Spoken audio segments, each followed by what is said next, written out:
Welcome to QTV media. నేను నందిని. ఈ రోజు మనం విజయవాడ ధర్నా చౌక్లో ఉన్నాము. విజయవాడ మున్సిపల్ కార్మికులు వాళ్ళ యొక్క జీతాలు ఇంకా బకాయిలు ఉన్నాయి అంటూ సో రాష్ట్ర వ్యాప్తంగా కూడా ధర్నా చేపట్టిన సందర్భం అన్నమాట. సో ఇప్పుడు మన ముందు కొంతమంది కార్మికులు అయితే ఉన్నారు. అసలు దేనికోసం ఈ ధర్నా చేపట్టారు, అసలు ఈ ధర్నా యొక్క ముఖ్య ఉద్దేశం ఏంటి అనేది ఒకసారి వారి మాటలు అడిగి తెలుసుకునే ప్రయత్నం చేద్దాం. సార్ నమస్తే. Sir S Jyotibas, Vijayawada municipal workers union నగర ప్రధాన కార్యదర్శి. సార్ మీరు ఈ యొక్క ధర్నా కార్యక్రమం చేపట్టడానికి ముఖ్య కారణం ఏంటి? మార్చి నెల జీతం ఈ నెల ఏప్రిల్ నెల 21వ తారీఖు వచ్చినంత మటుకు వేయలేదు. అదేమని అధికారులని వెంటబడి పదే అడిగితే ఇదిగో వేస్తున్నాం అదిగో వేస్తున్నాం అని చెబుతున్నారు. అదేమంటే ఆప్కాస్ట్ ఉండదు, విధి యాప్ తీసుకొస్తున్నాం, ఏ యాప్లో పెట్టి అందరూ జీతాలు ఇస్తామని చెబుతున్నారు. ఇప్పటికి సిడిఎంఏ గారు, ప్రిన్సిపల్ సెక్రటరీ గారు పోయిన నెల 6వ తారీఖు వెళ్ళి అడగడం జరిగింది. 16వ తారీఖు జీతాలు వేస్తారన్నారు. 16 నైట్ పడలేదు. 17, 18 చూసాం, అయినా 17, 18 కూడా పడలేదు. 18 ఫోన్ చేసిన రోజు ఆ రోజు ఏమంటే 18 నైట్ పడతాయి, లేదంటే 19వ తారీఖు పడతాయి అండి అన్నాడు. 19 ఆదివారం జీతాలు పడవు. 20వ తారీఖు చూసాం, 20వ తారీఖు పోలేదు కాబట్టి 21వ తారీఖు పని చేయాలని చెప్పి రాష్ట్ర వ్యాప్తంగా మా రాష్ట్ర సిఐటి కమిటీ పిలిపించింది. ఆ పిలుపులో భాగంగానే వాళ్ళ విజయవాడ సిటీలో కూడా పని చేసి ఇక్కడ చేరడం జరిగింది. ఏదేమైనా సాలీసాలం జీతాలతో వాళ్ళ విజయవాడ సిటీలో బతకడం చాలా కష్టంగా ఉంది. ఇళ్లద్దులు చూస్తే ఆకాశాన్ని అండింది. కరెంట్ బిల్లు కట్టకపోతే ఫీజులు పీక్కెళ్ళిపోతున్నారు. స్కూల్ పిల్లలు ఫీజులు కట్టాలి, అలాగే నిత్యావసర వస్తువులు కొనుక్కోవాలంటే సాలీసాలం జీతం. అందుకని ప్రభుత్వానికి ఇప్పుడు కూడా ఒకటే చెబుతున్నాం, ప్రభుత్వం వచ్చి 2 నెలల 24 నెలలు అయింది. ఈ 2 నెలల 24 నెలల్లో కార్మికులకి ఎక్కడ జీతాలు పెంచిన పాపం లేదు. అందుకని ఇప్పటికైనా గవర్నమెంట్ తొందరగా స్పందించి కార్మికులకి జీతాలు పెంచాలి. అట్లాగే ప్రతి నెల 1వ తారీఖు జీతాలు వెళ్ళి ఏదైతే గత సమ్మికాల ఒప్పంద జీవోలు ఉన్నాయో యాక్సిడెంట్గా అయిన కార్మికులకు 5 లక్షల నుంచి 7 లక్షలు ఇస్తూ ఉన్నారు. రిటైర్డ్ అయిన కార్మికులు 75,000 రూపాయలు ఇస్తూ ఉన్నారు. 10 సంవత్సరాల తర్వాత సంవత్సరానికి 2,000 రూపాయలు చొప్పున 10 సంవత్సరాలు, ఎన్ని సంవత్సరాలు దాటి దాని సంవత్సరాలు 2,000 రూపాయలు చొప్పున ఇస్తున్నారు. మట్టి ఖర్చులు 15,000 నుంచి 20,000 ఇస్తూ ఉన్నారు. అట్లాగే 24,500 జీతం తీసుకున్న వాళ్ళకి ఈఎస్ఐ వర్తింపు చేస్తామని చెప్పారు. అట్లాగే క్లాప్ ఆటో డ్రైవర్లకి జీతం పెంచుతామని చెప్పారు. అదే కాదు ఇంజనీరింగ్ సెక్షన్లో ఉన్న పార్క్ సెక్షన్, వాటర్ సప్లై, ఇలా మెకానికల్ కూడా జీతాలు పెంచుతామని హామీ ఇచ్చారు. ఈరోజు ఆ హామీని తొంగలో దొక్కి వాళ్ళ కార్మికులను ఎంట పెట్టి వాళ్ళ అధికారులు చాలా ఇదిగా చూసుకున్నారు. ఏదేమైనా రాబోయే కాలంలో ఇప్పటికైనా ఈ 2 రోజుల్లో కానీ జీతాలు పడకపోతే రాబోయే కాలంలో ఈ కలిసి వచ్చే సంఘాలన్నీ కలుపుకొని పెద్ద ఎత్తున ఉద్యమం చేయడానికి మేము సిద్ధంగా ఉన్నామని తెలియజేస్తాం. సార్ ఇంతకుముందు ఎప్పుడైనా ఇలాగే మీకు జీతాలు ఆపిన సమయం ఏదైనా ఉందా? మాకు అంతకుముందు జగన్మోహన్ రెడ్డి ప్రభుత్వంలో జీతాలు ఎక్కడ ఆపలేదు. 1వ తారీఖు టెన్షన్ పడి ఇప్పుడు ఈ ప్రభుత్వం వచ్చిన తర్వాత 23 నెలలు బాగానే పడ్డాయి. మార్చి నెల ఈ లాస్ట్ నెలలో జీతాలు వేయడం చాలా ఇదిగా ఉంది. అందుకనే మాకు ఆలోచన ఏంటంటే ఇక రాబోయే కాలంలో ప్రతి నెల 15 నుంచి 20వ తారీఖు లోపల జీతాలు వస్తాయన్న ఆలోచనతో కార్మికులు చాలా ఆందోళనలో ఉన్నారు. ఎందుకంటే వాళ్ళ కట్టుకోవాల్సినవి అన్నీ 1వ తారీఖు దాటితే అసలు ఇప్పుడు ఇళ్లలో ఉండేత్తలా. నిత్యావసర వస్తువులు అయితే మీకు జీతాలు ఎప్పుడు పడితే తెలియదు, మేము ఇవ్వలేము అని చెబుతున్నారు. అందుకని దీని మీద మేము ఒకటే చెబుతున్నాం, 1వ తారీఖు జీతాలు లేకపోతే దీన్ని తీవ్రతం చేస్తామని చెప్పి చెబుతున్నాం. మొత్తం విజయవాడలో ఎంతమంది ఉన్నారు సార్ మీ కార్మికులు? విజయవాడ సిటీలో ఆప్కాస్ వర్కర్లు అందరూ కలిపి దాదాపు 5,000 మంది సంఖ్య ఉన్నారండి. ఈ 5,000 మంది వాళ్ళ రోడ్డు ఎక్కి వాళ్ళ పని చేయడంతో వాళ్ళ వెహికల్ డిపో డ్రైవర్లు, క్లీనర్లు, మెకానిక్లు, వాటర్ సప్లై, డ్రైనేజీ, పార్కులు, స్ట్రీట్ శానిటేషను, క్లాప్ ఆటో డ్రైవర్లు, అట్లాగే నైట్ శానిటేషను, వీళ్ళు town planning, street lighting, computer ఆపరేటర్లు అందరూ వాళ్ళ పని చేశారు. మేడం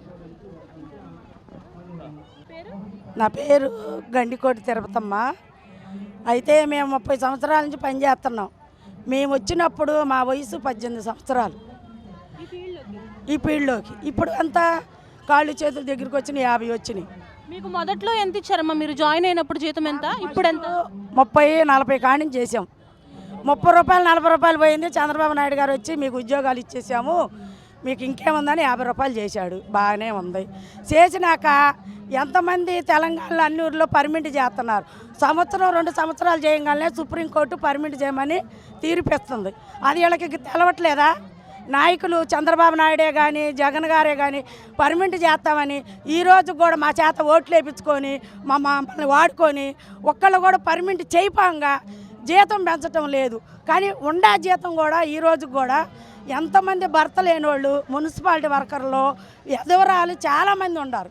వాళ్ళే ఈ కుటుంబం మీద ఈ జీతం మీద ఆధారపడిన వాళ్ళు ఉన్నారు. వాళ్ళకి జీతాలు ఇవ్వాలని ఆయనకి ఇంతవరకు తెలవదా? నిన్న విజయవాడలో అటు ఇటు తిరిగాడు కార్లు వేసుకొని, అన్నా క్యాంటీన్కి డబ్బులు ఇచ్చావు.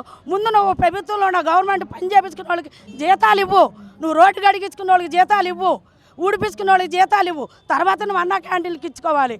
ఆమెకైనా తెలవాలి కదా, వాళ్ళ ఆవిడ గారికైనా. మహిళలు అంటే అంత అభిమానం ఉండేవాళ్ళు ముందు మమ్మల్ని చూడమని కష్టపడేవాళ్ళని. ఎండ వాన చలి 5ంటికి 4:30కి లేచి వచ్చి మేము పని చేస్తున్నాం. మేము చేయబట్టే ఇలా ఆరోగ్యంగా ఉండారు. అది గుర్తుంచుకోవాలి. మంత్రులే కానీ ఎమ్మెల్యే కానీ వీళ్ళందరూ తెలుసుకోవాలి. మీరు అందరూ 1వ తారీఖు జీతాలు తీసుకుంటారా? మాకేమో 2 నెలలైనా జీతాలు ఇవ్వలేదా? ఇది ఎక్కడ న్యాయం? అదే మేము పని బంద్ చేస్తే మీకు కరోనా గ్యారెంటీగా వస్తుంది. మీరు తిరగలుగుతారా? అదేమైనా గుర్తు తెచ్చుకుంటున్నారా? మీరు పర్మిట్ చేస్తాం లేదు. ఓట్లకు మటుకి అక్క రా అక్క మీకు పర్మిట్ చేస్తాం అక్క, ఇంకేముంది అక్క ఇస్తాం ఇస్తాం. 1 సంవత్సరం మురిపిస్తారు, 2వ సంవత్సరం వచ్చే వాళ్ళకి కనపడరు. బడా కాంట్రాక్ట్ వాళ్ళని వాళ్ళ బతికిస్తున్నారు. మీరు ఎవరు ఓట్లు వేశారు? మీకు కాంట్రాక్ట్ వాళ్ళు ఓట్లు వేసారా? మేము వేసామా?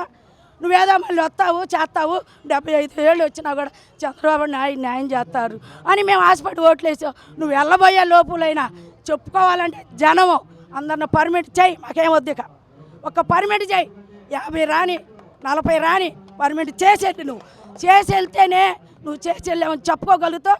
తర్వాత నీ కొడుకుని గుర్తిస్తాం. లేదనుకో నువ్వు ఇక అంతే సంగతులు, నీ కొడుకు కూడా రాడు. కాబట్టి నువ్వు పర్మిట్ చేయాలి. పర్మిట్ చేయకపోతే ఒప్పుకోము. ఇప్పుడు జీతం ఆగింది, ముందు జీతం సంగతి ఏంటో చూడండి. ఇళ్ళకి ఇప్పుడే కొంతమంది ఇళ్ళకి తాళాలు వేసేసారు. అద్దె ఇల్లు కావాలి.